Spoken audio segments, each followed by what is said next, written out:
자, 지금 트럼프 대통령이 휴전을 했다고 이렇게 나오고 있으면서 2주간 휴전을 합의했다고 이렇게 나오는데요. 그래서 뭐 유가가 $100 붕괴하면서 뭐 16%까지 하락을 했고, 그다음에 미국 주식이나 그다음에 금이나 아니면 비트코인, 암호화폐들이 급등을 했습니다. 그런데 여러분들 주목하세요. 중요한 거는 이게 2주간 휴전 합의를 한 거고요. 그다음에 이 합의 내용을 좀 봤을 때는 그렇게 저는 엄청 기뻐할 지금 상황은 아니다. 어차피 2주 뒤에 또 다시 어떤 일이 벌어질 수도 있고, 저는 그 직전에 뭐 2주 사이에도 그런 어떤 일이 벌어질 수가 있다고 저는 보거든요. 그래서 지금 보면요, 이란 측에서는 미국이 이란 요구 10개항을 전부 수용을 했다. 그리고 호르무즈 통제권까지 포함을 해서 이렇게 수용을 해서 자기들은 그래서 이거를 승인한 것이다, 이렇게 나오고 있거든요. 그래서 이란의 휴전 조건 10개 항목을 한번 제가 봤습니다. 그래서 이거 한번 읽어드리면서 이거를 미국이 과연 승인을 해줬다고 좀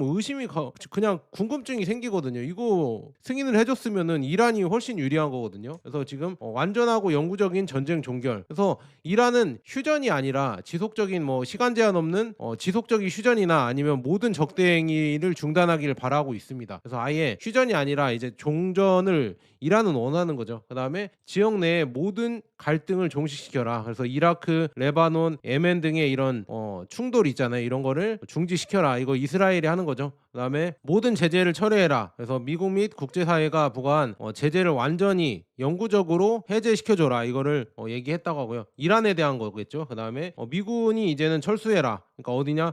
걸프국들 있잖아요. 페르시아만에 있는 미군을 완전 철수해라. 이거를 들어줬을까? 저는 그것도 의문이고. 그다음에 이스라엘의 레바논 침공 및 헤즈볼라 대상 작전을 중단해라. 그래서 이스라엘의 레바논 내 군사 작전 있잖아요. 그리고 헤즈볼라에 대한 공격을 중단을 해라. 근데 이거를 이스라엘이 해줄까? 이미 레바논 위쪽으로 들어가면서 영토를 좀 또 이렇게 넓히고 그걸 이제 영구적으로 공고히 하려고 하는 지금 움직임이 있고 있는데, 그거를 과연 이스라엘이 포기할 수 있을까? 그것도 의문이고. 그다음에 호르무즈 해협의 안전한 통과 보장, 그다음에 이란의 주권 인정, 이게 가장 중요하죠. 해협을 통한 자유롭고 완전한 항행을 보장하는 이 프로토콜 시스템을 구축을 해서 이란의 이 호르무즈 해협의 주권을 통제권을 인정해줘라.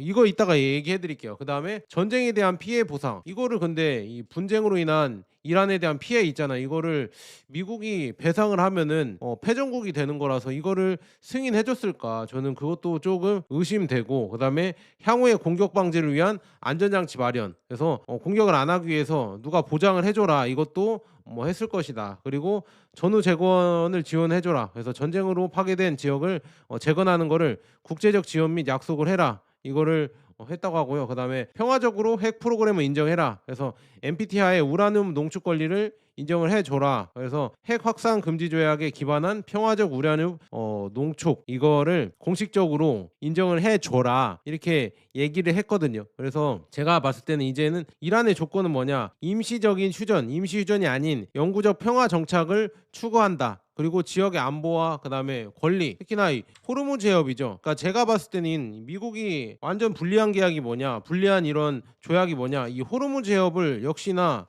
인정을 해줘야 된다. 여기서 이제 중요한 건, 여기서 여러분들 집중해서 보셔야 됩니다. 이 통행료 있잖아요. 통행료를 과연 이란이 징수를 하냐. 그것도 더 중요한 거는 달러가 아니라 위안화로 징수를 하냐, 아니면은 뭐 스테이블 코인 뭐 얘기도 나오고 있는데, 그런 걸로 달러가 아닌 이런 자산으로 거래를 하냐, 이게 중요해지는 거죠. 그래서 이렇게 만약에 된다고 하면은요, 진짜 미국이 많이 양보를 한 것이다. 그래서 제가 봤을 때는 이거는 이란의 어느 정도 판정승이지 않을까, 이렇게 또 얘기를 드리는데, 조심스럽게. 그래서 좀 봤을 때 이렇게 가면 갈수록 결국에는 점점 더 이제 금의 가치가 올라가지 않을까. 왜냐, 위안화 CIPS 거래도 금 기반을 해서 거래를 하는 거거든요. 그래서 국제 이런 이쪽 나라들이, 그래서 이 기반 시스템이 호르무즈 해협을 통행할 때 그렇게 된다고 하면 위안화의 이런 거래량이 늘어날 것이죠. 그러면은 거기에 기반해서 금의 거래량도 오를 수밖에 없다. 그리고 금의 가치가 올라갈 수밖에 없다. 이렇게 저는 보고 있거든요. 그래서 이런 휴전한 협상 때문에 금과 은, 그다음에 비트코인, 이더리움이 지금 급등을 하고 있고, 그다음에 WTI 그 지금 국제 유가가 지금 14%, 제가 캡처한 지금 시간이 한 1시 정도거든요. 오후 이 정도 떨어지고 있다, 이렇게 볼 수가 있고요. 그다음에 어떤 파이낸셜 뉴스에서는 앞으로 글로벌 무역 이 탈호르무즈 해협 시대가 온다 이렇게 하지만 그렇게 될 일이 없습니다. 왜냐? 호르무즈 해협 그 부근에서 유전들이 많이 나오고 가스전도 많이 나오는데 그거를 저쪽 홍해 쪽으로 빼서 이렇게 나온다는 거는 이 돈이 마진이 이게 워낙 안 남기 때문에 그렇게 하기가 쉽지가 않다. 그래서 호르무즈 해협은 여전히 계속 쓰일 것이고 거기에서 이제 이란이 통행권을 받으면서 그런 식으로 가지 않을까. 그래서 이게 지금 미국이 전쟁을 일으켰지만 결국 얻는 게 별로 없다니까요. 그 평화 보장을 저도 2주 동안 할지도 모르겠지만 2주 후에 그다음에 또 어떻게 할지 모르겠지만 결국에는 호르무즈 해협이 닫혀버렸습니다. 그거는 이제는 이란의 손으로 넘어가 버려서 이란도 이걸 알기 때문에 더더욱 이거 놔주지 않을 것 같아요. 그래서 이거는 어떻게 해결이 되기가 어려울 것 같다. 그러면 우리는 어떻게 해야 되냐? 결국에는 인플레이션이 오를 거라고 이렇게 예상을 하고 투자의 방향도 여러분들이 정해야겠죠. 그리고 지금 뭐 다우산업이나 나스닥 조합, S&P 500은 뭐 이런 휴전 소식이 있기 전에 그런 조짐을 봤는지 갑자기 이렇게 하락하다가 급등을 했거든요. 근데 이런 장에서는 여러분들이 저도 이렇게 약간 해지를 하려고 SQQQ나 이런 숏을 그러니까 해지 용도로 걸어놨거든요. 근데 그것도 또 좋지 않은 것 같아요. 제가 봤을 때는 그냥 가장 중요한 건 이건 다음에 제가 멘탈 교육에서 말씀드리려고 하는데 그냥 현금을 보유하는 게 가장 좋은 것 같습니다. 왜냐 숏을 해도 숏이 오르면 또 팔고 싶고 그다음에 롱을 해도 롱이 올라도 또 이렇게 또 마음이 흔들리거든요. 그러니까 양쪽으로 이렇게 지금 흔들리기 때문에 차라리 그럴 거면 그냥 한쪽에 놓고 그냥 현금을 보유하는 게 가장 좋은 해지가 아닐까. 저는 그렇게 지금 뭐 이번에 한번 저도 SQQQ로 조금 해지를 하면서 이런 전략을 피려고 했는데 그게 머리로는 되는데 이 멘탈적으로 잘 안 되더라고요. 그래서 웬만하면 여러분들 그거는 하지 마시고 물론 그 전략이 좋긴 좋습니다. 그래서 그것도 다음에 소개해드릴 때 소개할 수 있을 때 한번 소개해드리고요. 그래서 이렇게 지금 보면 이렇게 흔들릴 때는 그냥 여러분들이 뭐 바닥을 잡는다 뭐 이렇게 하시는 분들도 계시겠지만 뭐 기계적인 매수를 하시는 분들은 그냥 그대로 하시면 되겠죠. 그냥 분할 매수 나는 기계적으로 DCA라고 하잖아요. 그래서 DCA 매수법으로 계속한다. 그냥 분할 매수로 매달 매월 내가 돈 월급을 이렇게 몇 프로씩 그냥 S&P 500이나 나스닥 100 그다음에 뭐 다른 ETF들 아니면 뭐 중국 ETF들도 있고요. 그래서 아니면은 뭐 반도체 ETF도 있잖아요. 한국의 하이닉스랑 삼성전자랑 이렇게 포함된 ETF들 모을 때 그렇게 기계적으로 모으시는 분들은 그냥 그대로 하시고 쭉 10년 20년 가시면 좋죠. 근데 중요한 거는 이 바닥을 맞추겠다. 내가 바닥에 정확하게 올인을 해서 그 바닥을 잡아서 엄청난 수익률을 올리겠다. 그런 분들은 이런 장에서 진짜 완전 크게 될 경우가 많거든요. 그리고 너무 흔들려서 스트레스를 오히려 스트레스를 훨씬 더 많이 받아서 오히려 이득이 아닐 수가 있거든요. 돈은 버셨지만 스트레스를 그만큼 엄청나게 받을 수가 있어서 그게 그만큼 대가를 치를 수가 있다. 그러니까 날로 먹을 수 없다 이거죠. 그러니까 그냥 이런 장에서는 그냥 지켜보세요. 어려운 장이에요. 이렇게 지금 보시면 이렇게 흔들리고 하는 게 어렵기 때문에 그냥 현금 들고 관망하는 게 가장 좋다. 저는 이렇게 말씀드리고요.